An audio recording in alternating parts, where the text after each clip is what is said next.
1 नोव्हेंबरला मुंबईत सत्याचा मोर्चा निघतोय। दुपारी बरोबर 1 वाजता फॅशन स्ट्रीट पासून या मोर्चाला खऱ्या अर्थानं सुरुवात होईल। पाहतोय आपण हा मोर्चा कसा असणार आहे, कसा असेल मार्ग मोर्चाचा।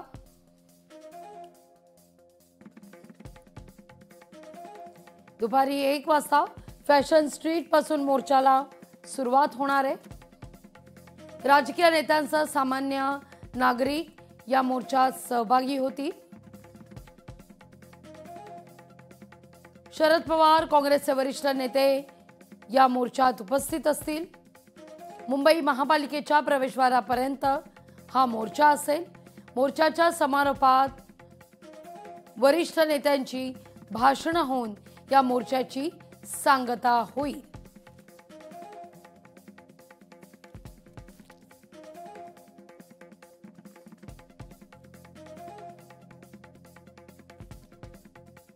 या सगळ्याविषयी अधिक माहिती घेण्याकरता थेट जाऊया आपले प्रतिनिधी चेतन ननावरे यांच्याकडे। चेतन, आपण पाहतोय मनसे आणि मवियाचा उद्या सत्याचा मोर्चा निघणार आहे, पण या सत्याच्या मोर्चात कुठेतरी काँग्रेस सावध भूमिका घेताना दिसतीये। येणाऱ्या निवडणुका, आगामी महापालिका निवडणुका यामध्ये कुठेही उत्तर भारतीयांच्या मताचा आपल्याला फटका बसू नये याकरता आणि बिहार विधानसभा समोर पाहता कुठेतरी काँग्रेस ही सावध भूमिका घेताना दिसतीये। हर्षवर्धन सपकाळ या सगळ्या बैठकांमध्ये, ज्या काही बैठका आतापर्यंत झाल्या त्या बैठकांमध्ये सपकाळ कुठेही दिसलेले नाहीयेत, त्यामुळे या निमित्तानं ही चर्चा आणखीनच जोर धरतीये।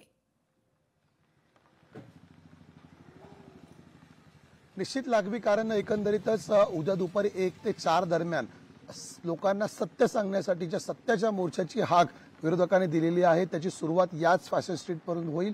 एकंदरीत आपण आता ज्या ठिकाणी उभे आहोत, अवघे काही तास म्हणजे 24 तास या मोर्चाला शिल्लक राहिले असतानाही आपण पाहू शकतो कुठल्याही प्रकारची तयारी अद्याप झालेली नाहीये। मनसे या एकमेव पक्षाचे या ठिकाणी काही खांबांवरती झेंडे लागलेले होते, मात्र पावसामुळे तेही आता कुठेतरी निस्तेज झाल्याचं पाहायला मिळतंय। दरम्यान इतर कुठल्याही पक्षाने अद्यापर्यंत या ठिकाणी बॅनर किंवा झेंडे लावल्याचं पाहायला मिळत नाहीये। परिणामी अवघ्या पुढच्या 24 तासांमध्ये पोलिसांची परवानगी मिळाल्यानंतर कशा प्रकारे विरोधक तयारी करतात याकडे सर्वांचंच लक्ष असेल। या फॅशन स्ट्रीटचा मार्ग हा उद्या दुपारी 1 ते 4 दरम्यान संपूर्णपणे पोलिसांकडून बंद ठेवण्यात येऊ शकतो, कारण राज्यभरातील जे विरोधी पक्षातील कार्यकर्ते आहेत त्यांना या मोर्चामध्ये सामील होण्याचं आवाहन आहे ते करण्यात आलेलं आहे। परिणामी ठाकरे गट असेल, मनसे असेल, राष्ट्रवादी काँग्रेस शरदचंद्र पवार गट असेल किंवा काँग्रेस सारखा पक्ष असेल, या सर्वच प्रमुख पक्षांचे जे कार्यकर्ते पदाधिकारी आहेत ते उद्या या ठिकाणी मोठ्या प्रमाणात शक्ती प्रदर्शन करताना मिळतील। मात्र ज्या प्रकारे तू मेन्शन केलंस की बिहार निवडणूक येऊन ठेपलेली आहे आणि काँग्रेस मात्र पूर्ण ताकदीने आतापर्यंत या मोर्चात उतरणार की नाही हा प्रश्न कायम आहे, कारण त्यांचे प्रदेशाध्यक्ष आहेत हर्षवर्धन सपकाळ अद्यापही कुठल्याही विरोधी पक्षांच्या या प्रमुख बैठकांमध्ये दिसून आलेले नाहीयेत। अर्थातच तू सांगितल्याप्रमाणे बिहार निवडणुकीमध्ये कुठेतरी उत्तर भारतीय मतं आपल्यापासून दुरावतील, कारण मनसे आणि काँग्रेस हे पहिल्यापासून एकमेकांविरोधात उभे ठाकलेले आहेत। विशेष करून उत्तर भारतीय किंवा परप्रांतीयांचा मुद्दा असेल, काँग्रेसने सर्वाधिक मनसेला काढून विरोध केला होता आणि याच विरोधाच्या पार्श्वभूमीवरती आता काँग्रेस अद्यापही राज ठाकरे ज्या बैठकीमध्ये आहेत त्या बैठकींमध्ये काँग्रेस प्रदेशाध्यक्ष आपल्याला पाहायला मिळाले नाहीयेत। परिणामी उद्याच्या मोर्चात तरी हर्षवर्धन सपकाळ राज ठाकरेंसोबत चालताना दिसणार का याकडे सर्वांचं लक्ष असेल। मात्र तुर्तास तरी सरकार विरोधात एक नॅरेटिव्ह सेट करण्याचा प्रयत्न विरोधक करत आहेत। त्याला येत्या निवडणुकांमध्ये कितपत यश मिळणार हे उद्याच्या मोर्चामध्ये त्याचा एक ट्रेलर पाहायला मिळू शकतो। निश्चित चेतन, खरं तर उद्याच्या मोर्चामध्ये कालच राज ठाकरे यांनी स्पष्ट केलं की आपण स्वतः ट्रेननं या मोर्चात सहभागी होणार आहोत, लोकलनं प्रवास करून फॅशन स्ट्रीटपर्यंत या ठिकाणी पोहोचणार आहोत, चर्चगेटला पोहोचणार आहोत असं देखील राज ठाकरे म्हणालेले होते। त्यामुळे साधारणतः 11 वाजल्यापासूनच, सकाळी 11 वाजल्यापासून या सगळ्या परिसरामध्ये गर्दी होण्यास सुरुवात होईल का?